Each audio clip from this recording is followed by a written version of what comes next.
இதுதான் உப்பு. இதெல்லாம் ஓரளவுக்கு மண் வந்தது. இது மண் வந்ததா இல்லை, அது பார்க்கும்போது நல்லா ஒயிட்டாக இருக்கும். அப்படியா?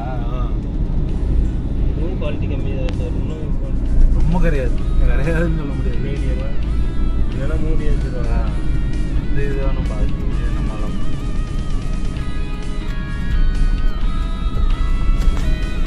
வேன் ரோட்லேருந்து போகிறது.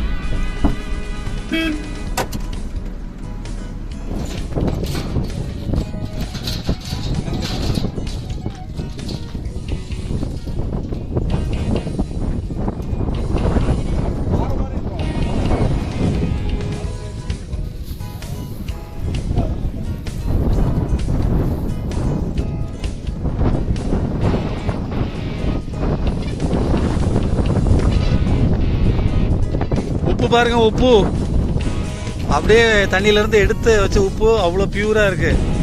எந்த ஃபில்ட்ரேஷனும் கிடையாது. அப்படியே சூப்பராக இருக்குது. பார்க்குறதுக்கு அவ்வளோ அருமையாக இருக்குது. உப்பு மழை பாருங்க. உப்பு எல்லாம் குமிச்சு வச்சு தண்ணியில் கரைஞ்சிட விடாதுன்னு சொல்லிட்டு கூரை போட்டு வச்சுருக்காங்க. ஒரு 50-100 அடிக்கு இருக்கும் ஃபுல் உப்பு.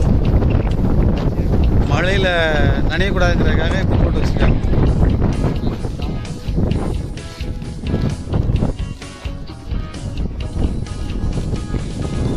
ஒரு 15 அடி உயரத்துக்கு குமிச்சு வச்சுருக்குறாங்க.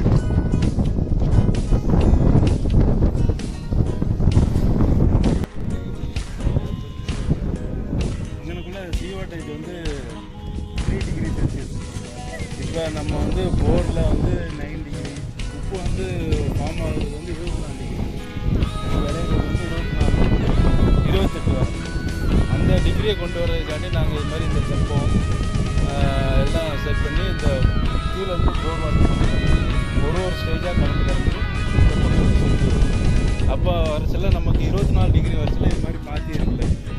இப்போ பாருங்க, அவங்ககிட்டலாம் போய் பார்த்தா பெரிய பெரிய இருக்கும். அதை கடைசியில் கொண்டு வந்து சுருக்கி இந்த பாத்தி ஆகி இதில் தண்ணியை 24 டிகிரி வச்சு அதுக்கப்புறம் உப்பு விளையும். வாரம் வாரம் அதை ஸ்க்ராப் பண்ணி அப்படியே எடுத்து இந்த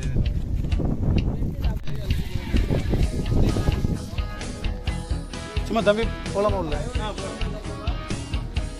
பேக்கில் இந்த உப்பு இங்கே அள்ளி போடுவாங்க. இது மாதிரி தான் பேக்கெட்